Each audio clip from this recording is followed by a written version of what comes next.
Tina. I'm an architect, and I work with Brooke, and we have a company called Designers Collective. Hi, I'm Brooke, and I'm an interior designer, and we work here in Vancouver. Thank you. So the reason why I wanted to reach out to you was I was looking at your website and saw the different services that you provide, as well as the lifestyle services. I found that to be very appealing. In addition to which, the design tours that you guys organize and hold here in Vancouver. So I guess I'll just begin with if you guys can give me an overview of the company, how it started, how you guys came together. Oh gosh, it's a bit of a story. So actually, many years ago, our family did a renovation on our property in Vancouver in Point Grey, and we hired Tina and her husband to do our renovation as our architects. And I, at the time, I was a pediatric nurse, and so they did our renovation, and I just loved the process so much that I ended up going back to school to be an interior designer. And then just a few years ago, Tina reached out to me, and you want to tell the rest of how that came together? I had been working at the university for a few years and wanted to start my own business and wanted to get some office space because I needed to get motivated. So I contacted Brooke because I had been looking at her website, and I said, would you be interested in sharing office space? And she said, yes. And so that's how it started. It started off us just wanting to share some office space, but now we work together. And it's been just a great opportunity for both of us and such a great experience. Oh, that's so great. And so let's talk about a bit of your design tours. How did that idea come about, and why design tours? Well, I think it's because we feel we have a lot to offer. We're very experienced, not just in terms of our profession, but also in terms of life. And we're at that stage where we recognize how valuable traveling is, and we love to do it ourselves. So we thought, you know what, how can we make this part of what our offerings are? Because one of the things that we've noticed is that we like to teach. We like to teach design, and that comes out of our own personal experiences and feeling like we've got a lot to share. So by offering design tours, we're actually giving them like a mini workshop or a mini lesson or a course, so we can teach while we're traveling. And as you know, people love to travel, and their eyes are open just a little bit wider. Right. So it's not only going to places, but you guys actually incorporate some educational components. Absolutely. Okay. Yeah. Absolutely. Yeah, that's really part of the whole design tour. And it's also making design accessible for people, and the more they learn about it, the more they'll want to bring it into their own home as well, and really teaches them about the different styles, and then how does that reflect back on how they live and how they bring it into their life. Okay, wow, thank you. So why do you think design and travel go so well together? Well, why do you travel? Because you want to learn, you want to look around, you want to experience. So that's why they go hand in hand. It's a very experiential way of learning. Right. And you know what? If somebody offered me a trip where they took care of everything, like picked out the best restaurants, picked out the best things to see, why wouldn't you go? Took care of all the driving, the transportation. You know, as a friend said to me, she says, "What's not to like?" Yeah. She says, "I don't have to do a thing." Yeah. So that's why we really feel there is a need, and a lot of women also. Our tours are not exclusively for women, but they do tend to attract a lot of women because I think a lot of women don't want to travel alone. Right. And they like the idea of being with other like-minded design enthusiasts. Okay, gotcha. Okay. Anything you'd like to add? I think just what Tina said with the first statement, which was, I think when you're away, you are just more open. And so when you're relaxed, and as Tina said, everything is taken care of, then you can absorb everything that's around you. Right. Nice. So how do you see Vancouver's design aesthetic evolving? How has it evolved throughout the years? What has been some of the marked changes, and how do you see it further evolving in the future? Well, the thing about Vancouver is it's been a bit slow starting. I think, you know, people would go to Europe, including myself, and they'd come back and they'd say, well, why can't I have coffee on the street? Why aren't there coffee bars everywhere? Well, that's all changed. And that's all changed probably in the last 30 years. And now all of a sudden, we're a very cosmopolitan city. We're a very international city. And I think what I see happening in Vancouver is that we're embracing that diversity of cultures. Okay. And we celebrate our differences. So you can definitely see the Asian influences, you can see the First Nations influences, you can see our local makers, the Indian influences. There's a lot of cultural design, cultural influences that we are embracing. And you'll see it in our design. You'll see it when you walk down the street, you'll see it in our interiors. So I think that's really fabulous. And we also have a tradition of West Coast modern style. So we just, I think there's just a celebration of all those diversities. And So so what? Vancouver design. Okay, so what is West Coast modern design? Like, how would you describe Lots that? of wood. Yeah. Wood, Oh. water, gray, just Natural, natural earthy. greens, yeah.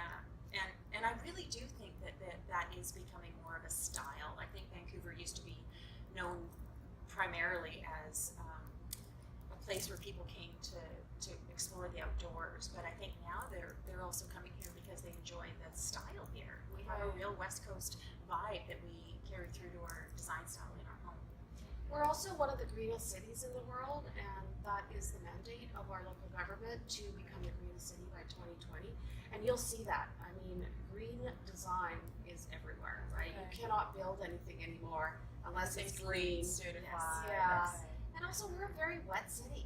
Okay. So I think our designs reflect that. We have weather protection. We, Yeah. we have a lot of neutral colors and then hits of color. I mean, we don't have that tropical aesthetic. We don't have those bright colors. It's a very different design palette, Right. but a beautiful one. Beach glass, moss, blue like the sky, blue like the water. So It's definitely, I guess, reflective of taking the outdoors in and just kind of making sure that it's reflected in each and every aspect. Mhm. Yes. Okay, that's good.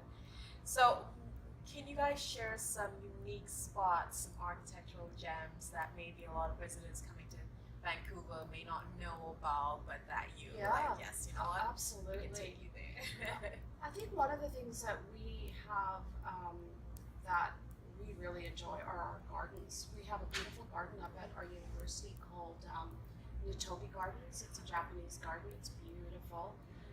We of course have our Museum of Man, which is beautiful. The Anthropology Museum up at UBC, done by one of our most famous architects, Arthur Erickson. The narrowest building. Yes, the Sam Key Building in Chinatown. That's an is- office building, right? Yeah, it is, and it's very narrow. I don't think it's more than like 8 feet wide, and yeah, I think it's the narrowest building in the world. Some developments that are really worthy of a visit are our Falls Creek development, which was done in the 70s, and it was actually a experiment in bringing like market housing with low-cost housing and subsidized housing. And they've set it all within a beautiful garden. And I think and it's been one of the most successful development stories in Vancouver. One of my favorite buildings is the Marine Building, Ooh. and it's just a really great example of Art Deco, Mhm. which we don't have a lot of here in Yeah. Vancouver, but it's just spectacularly done. It's a beautiful place to take you. Vancouver's a very new city, so we don't have a lot of heritage. We don't have a lot of old buildings. We don't have brick. Most of our buildings are very temporary in a way because they're all made of wood. But the Marine Building is just an amazing example of one of our only heritage buildings. Oh, okay. I've got one more day here in Vancouver. So Yeah, you hopefully must- we it's can very squeeze close. by. Oh, You're it's just just right. yeah. You can Okay. walk from here. It's Which beautiful. direction? It's on Burrard. Yes. Oh, So just that way. Okay. Okay, I'll definitely do that. Nice. Thanks for your tip. Okay, so another question that I had concerns. We spoke briefly about Vancouver Design, how it's evolved and whatnot. What do you think needs to happen to further push Vancouver Design onto the global forefront?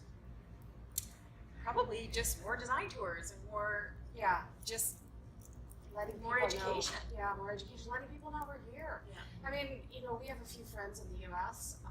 That we collaborate with, and they came here and they're like, "Oh my God, I love Vancouver." So they just don't know about it. Okay. We're not, as Canadians, we don't tend to toot our own horn a lot. So, but I think once they come, they're captivated. Yeah. So good. And we spoke about some of your lifestyle services. Now, can you guys expand a bit in terms of your offerings in lifestyle? Well, one of the things that we do is workshops. Okay. So what we will do with our clients is explore their personal style, because our mandate is we really want people, to celebrate their own personal style. Mhm. Don't do what we tell them to do. Don't do what another designer tells them to do. Do what feels good for them, Okay. but do it in a way that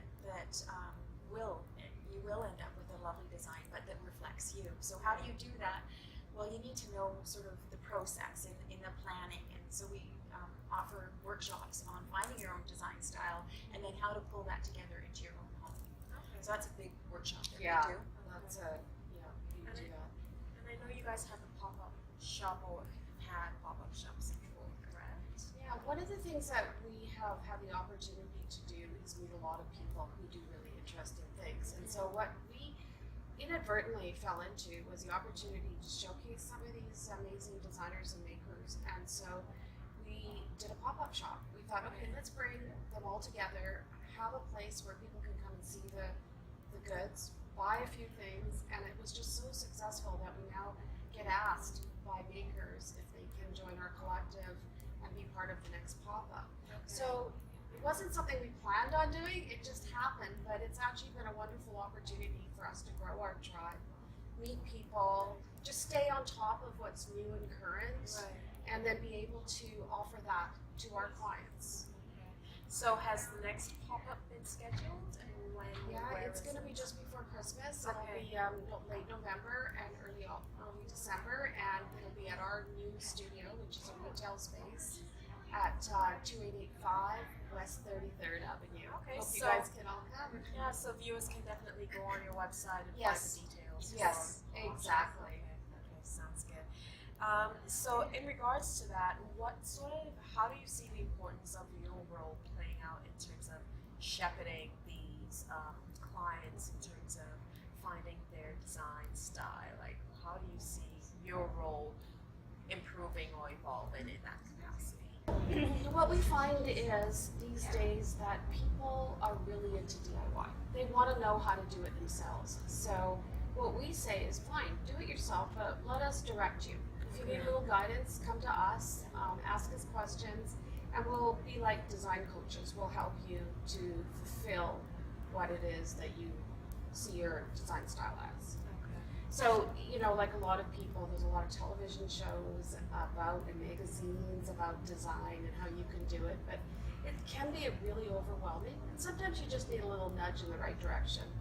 And that's what we like to think we offer. Yes. And I guess last but not least, how would you describe, we've kind of touched on it a bit through some of the previous questions, but how would you describe the design culture in Vancouver? If there were specific words that you can kind of hone in on. I think we're getting way more design savvy here in Vancouver. I agree. I think it's just growing.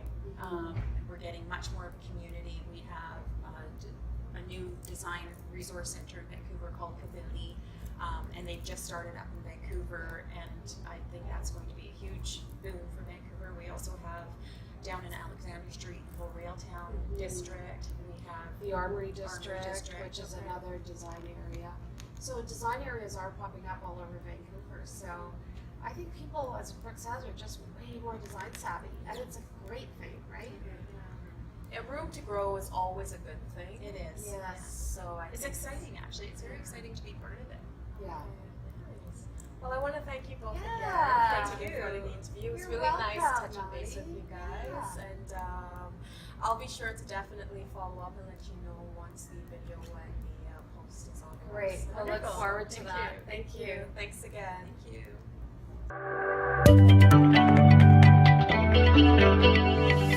you.